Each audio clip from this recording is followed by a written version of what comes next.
In December 1963, 8,000 Studebaker workers watched their pensions disappear. Half got 15 cents on the dollar. Half got nothing at all. 11 years later, Congress wrote the federal law that protects your retirement today. It exists because of what happened to them. This is the story of how a 114-year-old American car company collapsed and accidentally wrote your pension laws. And it begins with a mansion in South Bend, Indiana that is still standing today, 60 years after the workers walked out of its factory with nothing. You will meet the man who built that mansion in 1889, the dying CEO who gambled on a fiberglass sports car while Studebaker collapsed around him, the Indiana senator who forced Congress to act, and the workers who walked out of the factory in Christmas week, 1963, and found out their pensions had been wiped to zero. The mansion is still here. 63 years after the Studebaker plant shut down 3 miles east of it, the mansion that the family built is still standing in South Bend, Indiana. 40 rooms, 24,000 square feet. Romanesque revival stone, quarried in 1886, finished in 1889. The mansion has outlived every Studebaker who ever lived in it, every worker who built the cars that paid for it. And as of January 2026, it has outlived the restaurant that operated inside it for the last 46 years. The mansion is empty for the first time in nearly half a century. The doors are locked, the kitchen is dark, the dining rooms where guests ate prime rib for 4 decades are silent. But the building is still here. The Studebaker mansion does not collapse. Only the people inside it do. In December 1963, 8,000 of those people walked out of the Studebaker plant 3 miles from this mansion. Some were 40 years old, some were 60. Some had given the company 20 or 30 years on the line. When they came back the following Monday morning, the gates were chained, the plant was closing, and the pension fund they had paid into for decades was about to be split into 3 groups. The first group was the oldest workers, the men over 60, the men who had already retired. They kept their full pensions. The second group was the men in their 40s and 50s, the men who had vested under the plan but had not yet reached retirement age. They got 15 cents back for every dollar they had been promised. The third group was 4,000 younger workers. They got nothing. What happened to those 4,000 men was legal. It was legal because in 1963, no federal law required a company to fund its pension promises. No federal law required a plan to insure its beneficiaries. No federal law required the company to tell its workers their retirement fund was empty until the day the gates were chained. In 1965, an Indiana senator named Vance Hartke watched what was happening in his state and walked into Congress with a bill. The bill went nowhere for 9 years. Then, in 1972, NBC aired a primetime documentary called Pensions: The Broken Promise, and the country watched former Studebaker workers explain what had happened to them. 2 years after that broadcast, President Gerald Ford signed the Federal Employee Retirement Income Security Act, ERISA, into law. If you have a private sector pension or a 401k today, ERISA is the federal law that stands between you and what happened to those 4,000 men. But to understand how a single American car company quietly wrote the law that protects your retirement, you have to go back to the man who built the mansion. His name was Clement Studebaker. He was born in 1831 in Pinetown, Pennsylvania, the son of a blacksmith. The Studebakers had been blacksmiths in America since their grandfather arrived from Solingen, Germany, in 1736. By the age of 19, Clement was working his father's forge for room and board, with no land of his own. In 1850, his older brother Henry walked west to South Bend, Indiana, a frontier town on the St. Joseph River, with settlers passing through and no wagon makers in town. Henry set up a forge on Michigan Street and wrote a letter to Clement that said, "Come west." In 1852, Clement Studebaker walked out of Ohio and into South Bend. He was 21 years old. He brought 2 forges. The shop the brothers opened was 16 feet wide and 24 feet long. They built wagons one at a time. The first year, they sold 3. They lived on what their father sent them from Ohio and what the local farmers paid them in chickens and grain. But South Bend sat on a junction. The settlers heading west on the Oregon Trail and the California Trail passed through Indiana on their way to the Mississippi. Every wagon that broke needed to be replaced. Every family that arrived from Ohio needed a new one to continue west. By the late 1850s, the Studebaker brothers had grown into one of the larger wagon makers in Indiana. They had hired their two younger brothers, John and Peter, into the business. The shop on Michigan Street had grown into a small factory with about 35 men working the forges. Then the war started. In 1861, the United States Army contracted Studebaker to build wagons for the Union forces. The Army needed them by the thousand. They needed them fast, and they needed them strong enough to cross broken roads under fire. The Studebaker brothers spent the next 4 years building ambulance wagons, supply wagons, artillery limbers, and ammunition carts for the Union Army. Every wagon that rolled out of South Bend went directly to a federal quartermaster. The brothers themselves stayed out of the fighting because the government considered their factory more valuable than their rifles. By the time General Lee surrendered at Appomattox in April 1865, Studebaker had become one of the largest military contractors of the war, with a federal reputation, federal cash, and a workforce of nearly 500 men. The wagon shop that sold 3 units in 1852 was now a national manufacturer. Clement Studebaker was 34 years old, and he owned a piece of a company worth more than $1 million in 1865 money, roughly $20 million today. He had not yet built the house he wanted. He waited 21 years. In 1886, Clement Studebaker hired the Chicago architect Henry Ives Cobb to design him a home. Cobb gave him 40 rooms, 24,000 square feet, 20 fireplaces, twin-pointed turrets, and an arched stone entryway that looked like the front of a cathedral. The mansion was finished in 1889 at a cost of roughly $250,000, closer to $8 million today. Clement Studebaker named the mansion Tippecanoe Place after the 1811 Battle of Tippecanoe that William Henry Harrison had fought against the Shawnee in Indiana. The year it was finished, he turned 58. Pay attention to one thing about that mansion. It was built on federal money. Clement Studebaker grew rich during the Civil War because the United States Army wanted wagons as fast as anyone in the country could produce them. The federal contracts that filled his South Bend factory between 1861 and 1865 paid for the wealth that built his house 2 decades later. The federal government, in essence, wrote the check that built Tippecanoe Place. 100 years after Clement turned that contract money into stone, that same federal government decided it had no obligation to protect the workers who built the cars the family company depended on for its brand. Clement Studebaker lived in Tippecanoe Place for 12 years. He died there on November 27, 1901, after a long illness. He was 70 years old. By the time he died, the Studebaker Company had built more than 750,000 wagons since 1852 and was the largest wagon manufacturer in the world. Clement died believing he had built the largest wagon empire in America. He had no idea his sons were about to remake the entire company.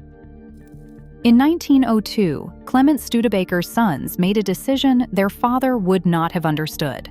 They built a car. It was electric. It had a top speed of 12 miles per hour.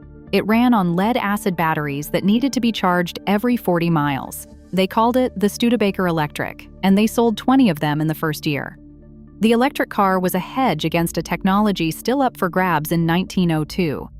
There were 3 competing automobile technologies in America at the turn of the century: steam, electric, and gasoline.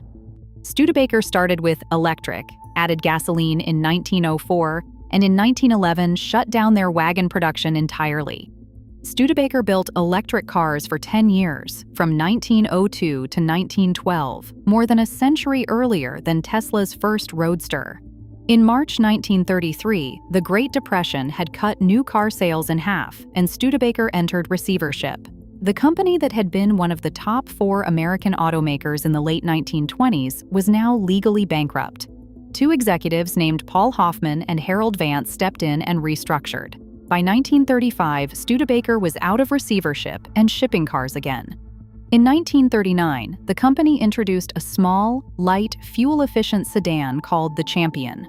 Designed by Virgil Exner inside Raymond Loewy's studio, it cost $660, closer to $15,000 today, and got 28 miles per gallon at a time when most American cars got 15 miles per gallon. The Champion pulled Studebaker the rest of the way out of the Depression. The company built more than 100,000 Champions in 1940 alone. Then, the United States entered the Second World War, and Studebaker stopped building Champions. The South Bend plant was converted to military production. During those 4 years, the company built nearly 200,000 US 6x6 military cargo trucks. Most of them went to the Soviet Union under the Lend-Lease program. The Red Army used them to haul supplies, tow artillery, and mount Katyusha rocket launchers all the way to Berlin in 1945. Soviet soldiers nicknamed the trucks Studers. Russian veterans were still using that name decades later. Soviet leader Nikita Khrushchev later wrote in his memoirs that the Red Army owed its advance from Stalingrad to Berlin to the Studebaker. In 1945, the war ended, and that is where the popular history of Studebaker goes wrong. The popular history says the Big Three killed Studebaker. The popular history says foreign competition killed Studebaker. The popular history says the Avanti was a bad bet that broke a company that was otherwise fine. None of that is the real story.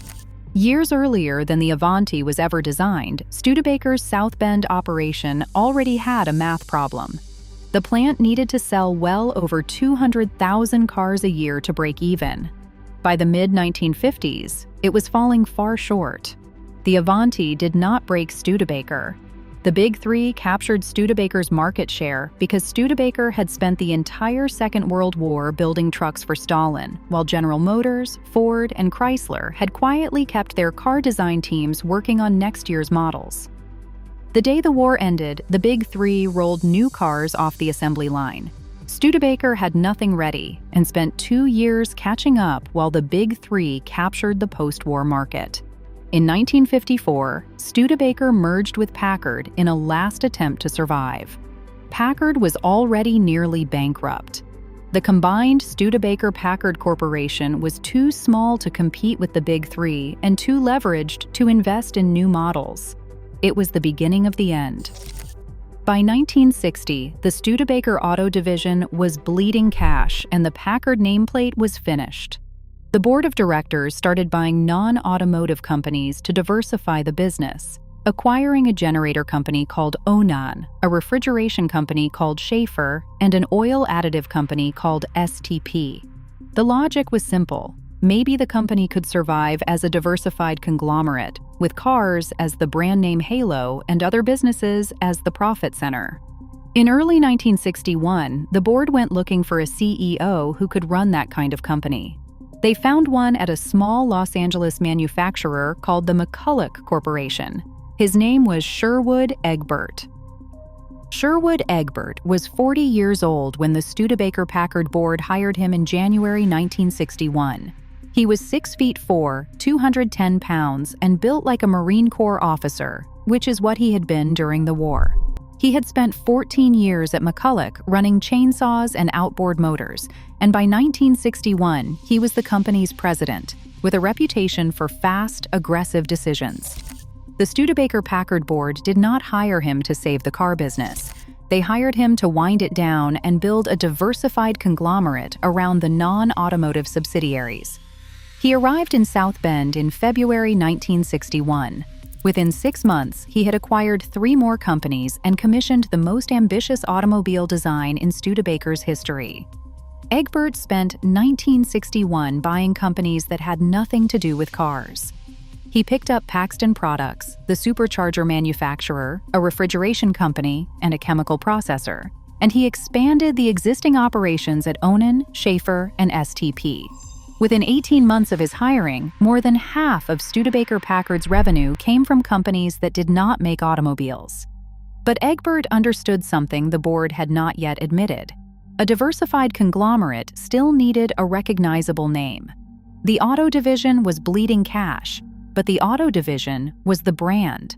If Studebaker stopped making cars, Studebaker stopped being Studebaker. So Egbert decided the auto division needed one more product, something dramatic. He picked up the phone and called Raymond Loewy. Raymond Loewy was the most famous industrial designer in America. His studio had designed the Coca-Cola fountain dispenser, restyled the Lucky Strike pack, and, working with designer Virgil Exner, had styled the 1939 Studebaker Champion that pulled the company out of the Depression. In March 1961, Loewy flew to South Bend to meet with Egbert. They agreed on terms. Loewy would design Studebaker's next car with complete creative freedom and two requirements only. It had to be radically different from anything else on the American road, and it had to be ready in less than a year. Loewy assembled a 4-person design team and moved them into a rented bungalow in Palm Springs, California, with the windows shaded and the doors locked. They worked 16-hour days in secrecy. 40 days later, they emerged with the full design for what would become the Studebaker Avanti. The Avanti was unveiled at the New York International Auto Show on April 26, 1962. It had a fiberglass body, 4-wheel disc brakes, which were rare in American cars at the time, and on some versions a Paxton supercharger that could push it past 170 miles per hour. The press went wild. Studebaker projected production of 20,000 Avantis for the 1963 model year. Dealers placed advance orders. Egbert held press conferences. But there was a problem. The fiberglass bodies were supplied by an outside vendor called Molded Fiberglass Products, and they arrived warped, cracked, and off-spec. Studebaker's assembly line shut down for weeks at a time, waiting for usable bodies. By the end of 1962, the company had built fewer than 2,000 Avantis. The press began to turn. While that was happening, Sherwood Egbert was dying. In the spring of 1962, while the Avanti was launching, Egbert started feeling pain in his stomach. He ignored it through the launch, the press tour, and the supply problems. In the late summer of 1962, he finally checked into a hospital. The doctors told him he had stomach cancer. He kept working through surgery. He came back to South Bend with stitches still healing, ran meetings from a hospital bed, and flew to vendors to shout at fiberglass suppliers. He told no one outside his immediate family how sick he actually was. The Avanti production problems continued through 1963. The cars that did make it off the line were beautiful. The cars that did not make it off the line were costing Studebaker hundreds of thousands of dollars a month. By November 1963, Egbert was back in the hospital. He would not be returning to work. On a late November day in 1963, the Studebaker-Packard Board of Directors voted to remove Sherwood Egbert as president of the company. They voted while he was lying in a hospital bed. He had been the chief executive officer for 33 months. He had been dying for 18 of them. The board installed a successor named Byers Burlingame. 2 weeks later, on December 9, 1963, Studebaker announced that automobile production at South Bend would end. Sherwood Egbert lived another 6 years. He died in Los Angeles on July 30, 1969, at the age of 49. By then, the Avanti had passed to other ownership, and the South Bend plant was closed. The 8,000 workers Egbert had presided over were already 5 years into a federal pension fight that would change American retirement forever. The announcement came on Monday, December 9, 1963. The Studebaker corporate office in South Bend released a single-paragraph statement to the press. The company would end automobile production in the United States. The South Bend plant would close. Limited car production would continue at the Hamilton, Ontario, plant in Canada through 1966.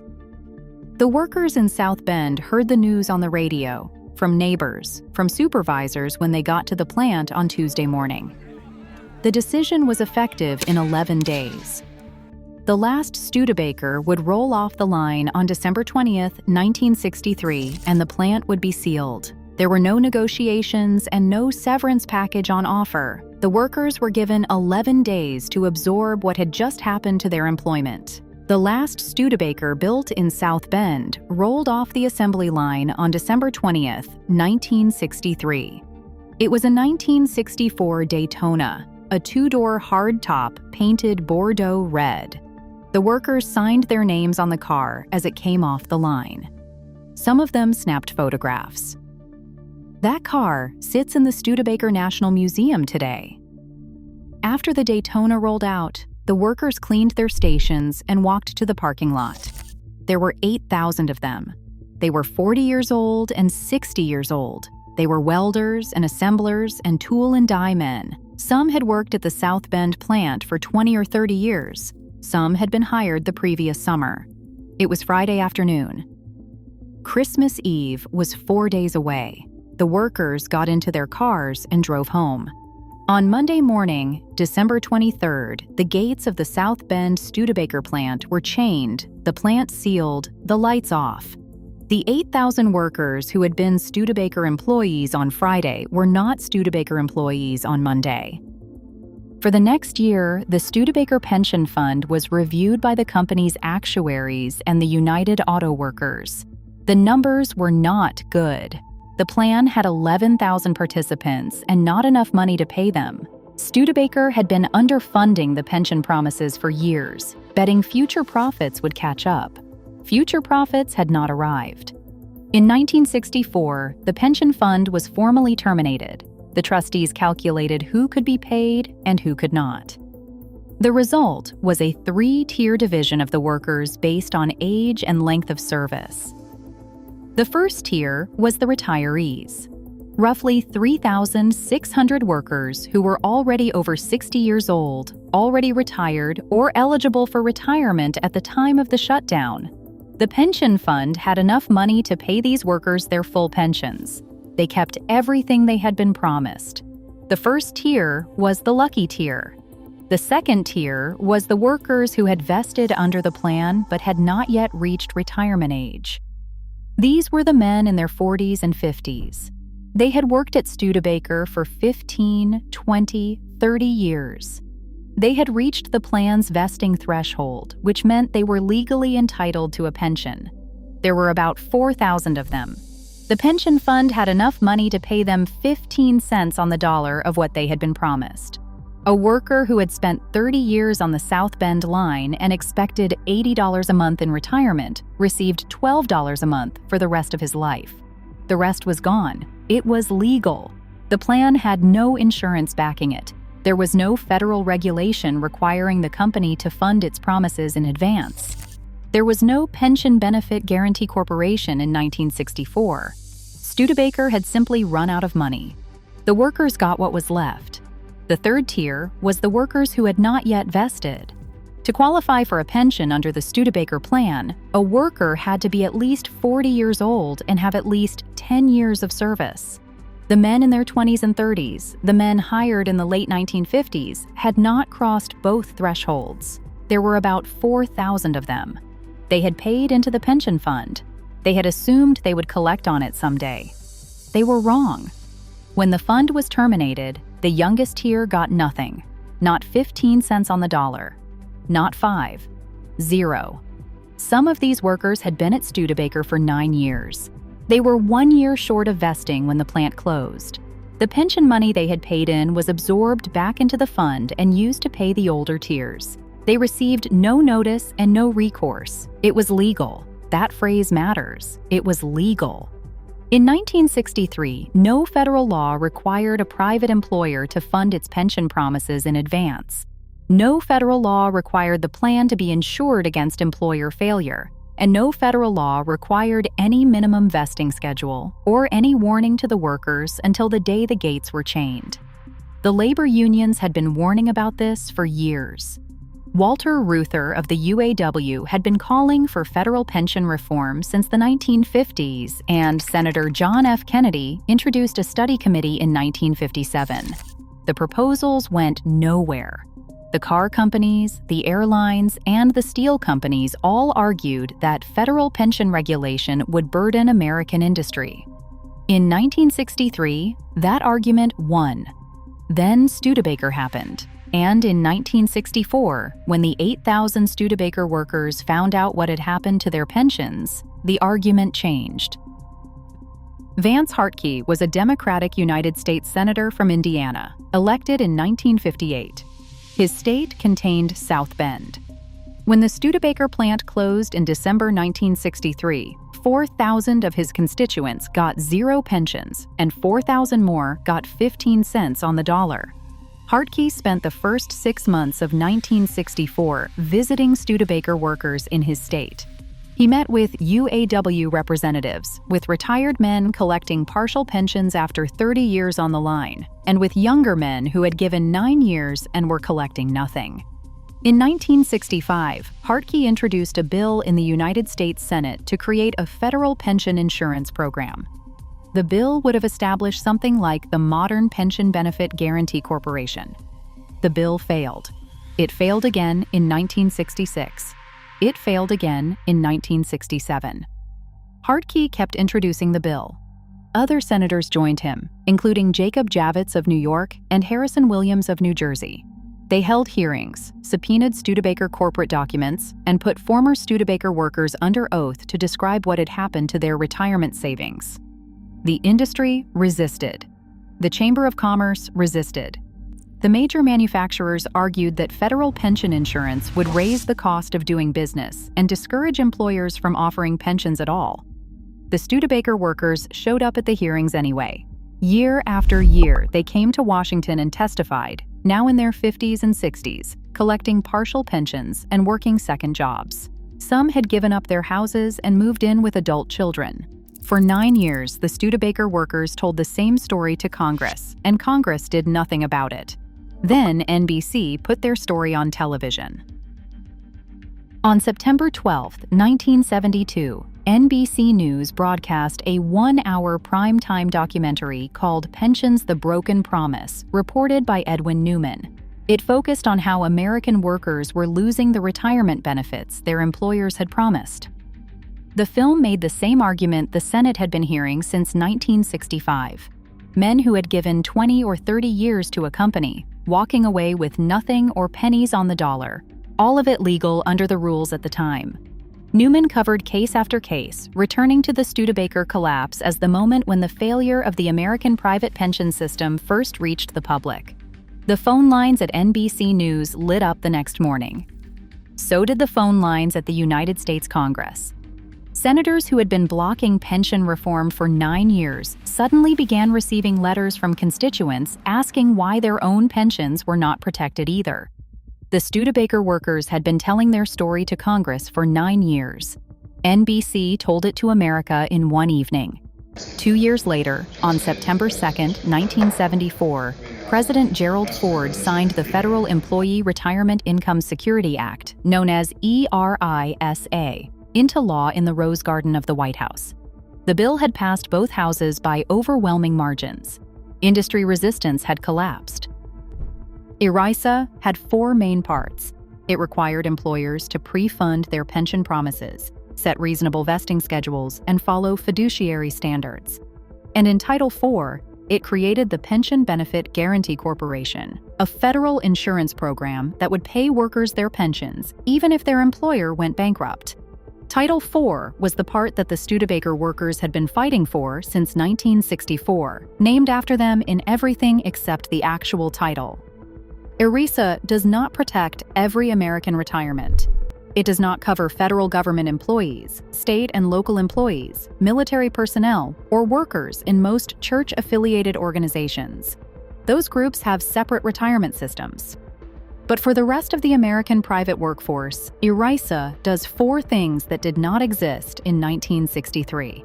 It pre-funds the pension. It sets a vesting schedule that will not leave a man 1 year short of his pension when the plant closes.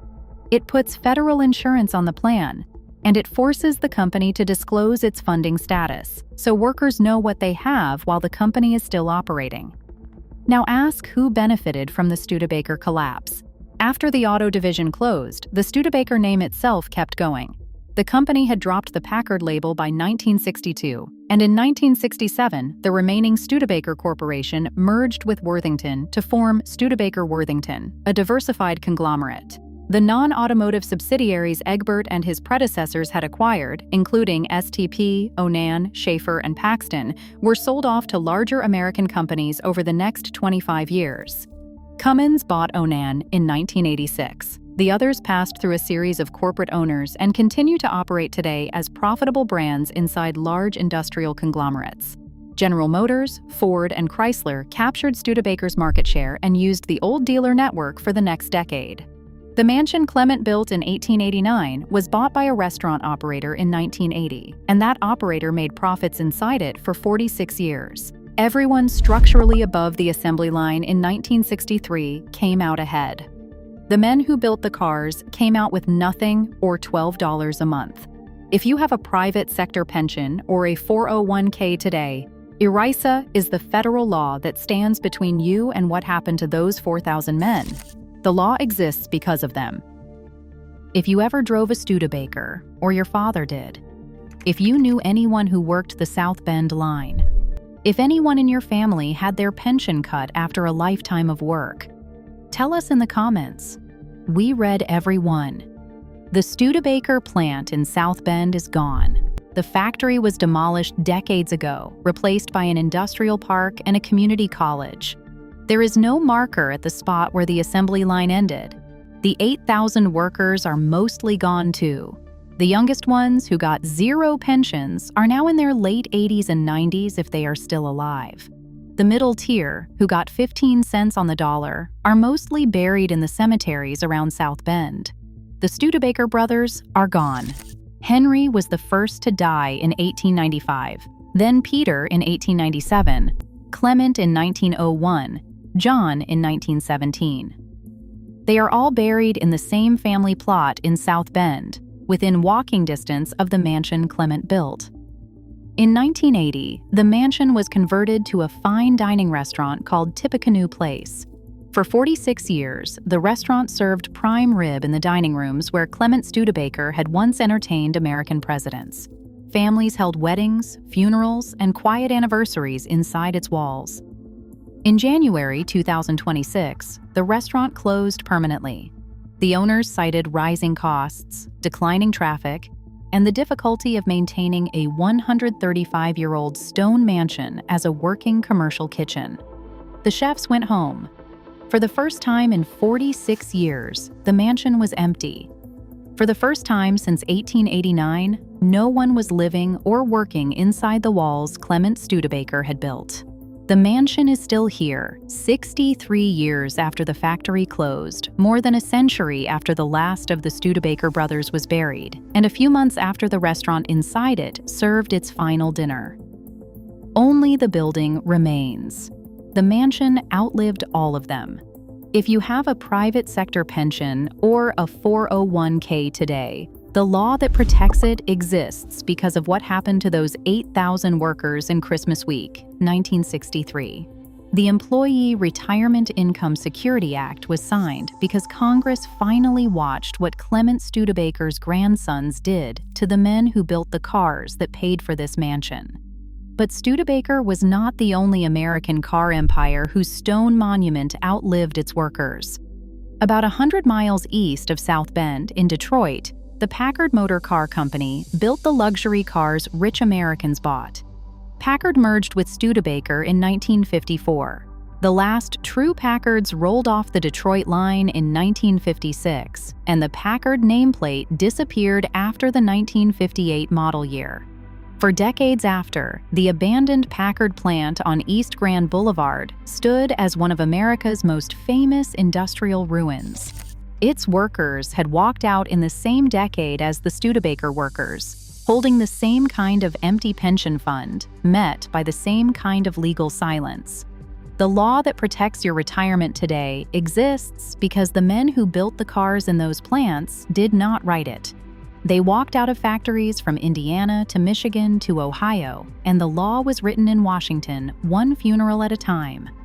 The next video on this channel goes to one of those factories, the men who built it, and the men the company walked away from. The Studebaker mansion still stands. The mansion stands for them.